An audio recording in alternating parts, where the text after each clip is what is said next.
የእርስ በርስ ግጭቱ በተለያዩ ክልሎች እንደቀጠለ ይገኛል።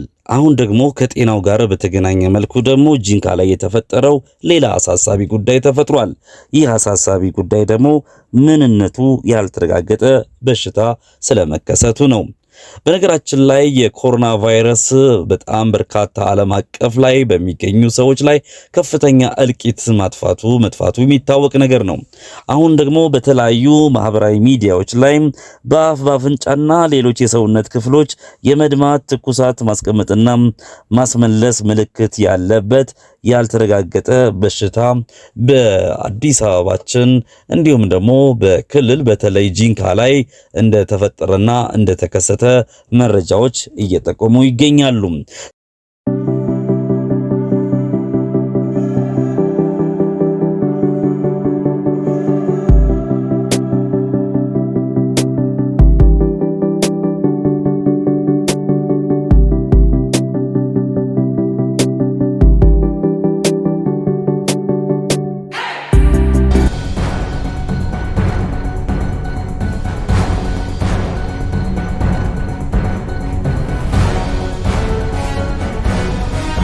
ሰላም ጤና ይስጥልኝ ክብራትና ክብሯን የቲቲቪ ኢትዮጵያ ወዳጆች እንደምናላችሁ።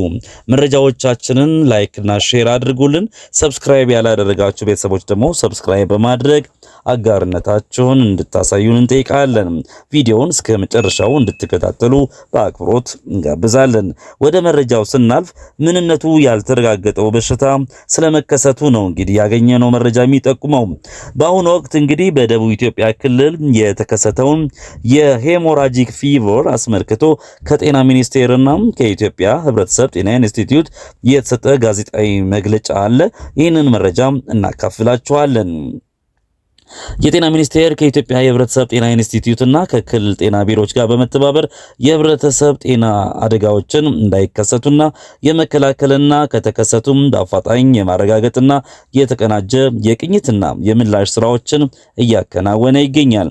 በአሁኑ ወቅት በደቡብ ኢትዮጵያ ክልል በጂንካ ከተማ ምንነቱ በመረጋገጥ ላይ ያለ የሄሞራጂክ ፊቨር በሽታ መከሰቱን የቅኝት መረጃዎች ያመላከቱ ሲሆን እስካሁን ድረስ 8 ሰዎች በበሽታው የተጠረጠሩ መሆኑ ታውቋል። በዚህ መሰረት የጤና ሚኒስቴር ከኢትዮጵያ የህብረተሰብ ጤና ኢንስቲትዩት እና ከክልሉ ጤና ቢሮ ጋር በመሆን በደቡብ ኢትዮጵያ ክልል የተመዘገበውን ይህንን የበሽታ መንስኤ ለማወቅና ተጨማሪ ስርጭትን ለመግታት እንዲሁም ለመቆጣጠር ፈጣን ምላሽ ሰጪ ቡድን ወደ ቦታው በመላክ የመስክ ግምገማዎችና የላብራቶሪ ምርመራዎችን እያከናወነ ሲሆን በተጨማሪም የማህበረሰብ ቅኝት፣ የንክኪ ልየታ፣ የቤት ለቤት ልየታ እንዲሁም የሕክምና አገልግሎት አሰጣጥን እያጠናከረ ይገኛል። በመሆኑ መላው ህብረተሰባችንና የሚመለከተው የባለድርሻ አካላት ሚኒስቴር መስሪያ ቤቱ ሌላ ተጨማሪ መግለጫ እስከሚሰጥ ድረስ ለመከላከልም የሚከተሉትን ምክረ ሀሳቦችና ጥንቃቄ ተግባራዊ እንዲያደርጉ እናሳስባለን ብሏል። በአፍ አፍንጫና ሌሎች የሰውነት ክፍሎች የመድማት፣ ትኩሳት፣ ማስቀመጥ እናም ማስመለስ ምልክት ሲኖር ወደ ሕክምና ተቋማት መሄድና በወቅቱ የላብራቶሪ ምርመራ ማድረግ።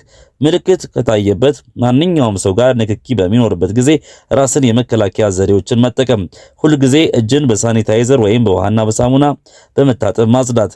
ማንኛውም ጤና ተቋም በታካሚዎች ልየታ አካባቢ ልዩ ትኩረት በመስጠት የቫይራል ሄሞራጂክ ፊቨር መሰል በሽታ መለየት፣ መመርመር፣ ማከምና ሪፖርት ማድረግ ያስፈልጋል ተብሏል።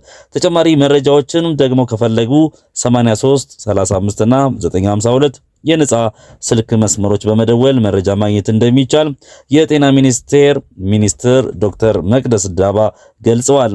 እንግዲህ መረጃው እንደሚለው ከሆነ ይሄ ምንነቱ ያልተረጋገጠ በሽታ ህዳር 3 ቀን 2018 ዓ.ም ጤና ሚኒስቴር በደቡብ ኢትዮጵያ ክልል ጂንካ ከተማ ምንነቱ በመረጋገጥ ላይ ያለ የሄሞራጂክ ፊቨር መከሰቱን ነው ያስታወቀው። በበሽታው የተጠረጠሩ 8 ሰዎች መኖራቸውንም ሚኒስትሩ ገልጿል። የበሽታው ምንነት የሚያጣራና የላብራቶሪ ምርመራ የሚያከናውነውን ከሚኒስቴሩና ከህብረተሰቡ ጤና ኢንስቲትዩት የተወጣጣ ቡድን ወደ አካባቢው መላኩም ተነግሯል። ህብረተሰቡ እንግዲህ በአፍንጫና በሌሎች የሰውነት ክፍሎች የመድማት፣ ትኩሳት፣ ማስቀመጥና የማስመለስ ምልክት ሲያጋጥመው ወደ ሕክምና ተቋማት በማምራት ምርመራ ማድረግ እንደሚገባ ሚኒስቴሩ አሳስቧል። እንግዲህ በተለያዩ ማህበራዊ ሚዲያዎች እየተዘዋወረ የሚገኘው የዚህ ምንነቱ ያልታወቀው በሽታ በርካታ ሰዎችን አስደንግጧል። እንግዲህ የጤና ሚኒስትር ዶክተር መቅደስ ዳባ በመረጃቸው እንደተናገሩት ከሆነ ይሄ በአፍ አፍንጫና በሌሎች የሰውነት ክፍሎች የመድማት ትኩሳት ማስቀመጥና ማስመለስ ምልክት ሲኖር በቀጥታ ወደ ሕክምና ተቋማት መሄድና በወቅቱ የላቦራቶሪ ምርመራ ማድረግ እንደሚያስፈልግም ተናግረዋል። ምልክት ከታየበት ማንኛውም ሰው ጋር ንክኪ በሚኖርበት ጊዜ ራስን የመከላከያ ዘዴዎችን መጠቀም፣ ሁል ጊዜ እጅን በሳኒታይዘር ወይም በውሃና በሳሙና መታጠብ፣ ማጽዳት ያስፈልጋል ብለዋል። ማንኛውም ጤና ተቋም በታካሚዎች ልየታ አካባቢ ልዩ ትኩረት በመስጠት የቫይራል ሄሞሬጂክ ፌቨር መሰል በሽታ መለየት፣ መመርመርም ሕክምና ሪፖርት ማድረግ እንደሚያስፈልግ ተናግረዋል። እንግዲህ በአሁኑ ወቅት በደቡብ ኢትዮጵያ ክልል የተከሰተውን የሄሞራጂክ ፌቨር አስመልክቶ ከጤና ሚኒስቴርና ከኢትዮጵያ ሕብረተሰብ ጤና ኢንስቲትዩት የተሰጠውን መግለጫ መሰረት በማድረግ ነው ይህንን መረጃ ወደ እናንተ ያካፈልኳችሁ። ክቡራትና ክቡራን የቲቲቪ ኢትዮጵያ ወዳጆቻችን ለዕለቱ ያዘጋጀንላችሁ መረጃችን ይህንን ይመስላል። በደቡብ ኢትዮጵያ ክልል የሄሞራጂክ ፌቨር የተሰኘው በሽታ መከሰቱን በተመለከተ ከተለያዩ ማህበራዊ ድረገጾች ላይ ያገኘነውን መረጃ ያካፈልንበት ዝግጅት ይህንን ይመስላል። በነገራችን ላይ በዚህ ጉዳይ ላይ አዳዲስ መረጃዎች የሚወጡ ከሆነ ይጠቅማሉ፣ ይበጃሉ፣ ለእናንተ ትክክለኛና ሚዛናዊ የሆኑ መረጃዎችን የምናገኝበት ሰዓት ላይ በቀጥታ ይሄንን ጉዳይ ተመልሰን ወደ እናንተ የምናቀርብላችሁ መሆኑን ለመግለጽ እንወዳለን። ቪዲዮዎቻችንን እስከ መጨረሻው ስለተከታተላችሁልን ከልብ አድርገን እናመሰግናለን። በሌላ ቪዲዮ እስከምንገናኝ ድረስ በዚሁ የምሰናበታችሁ የፕሮግራሙ አዘጋጅና አቅራቢ ተስፋዬ ገብረ ማርያም ነበርኩኝ።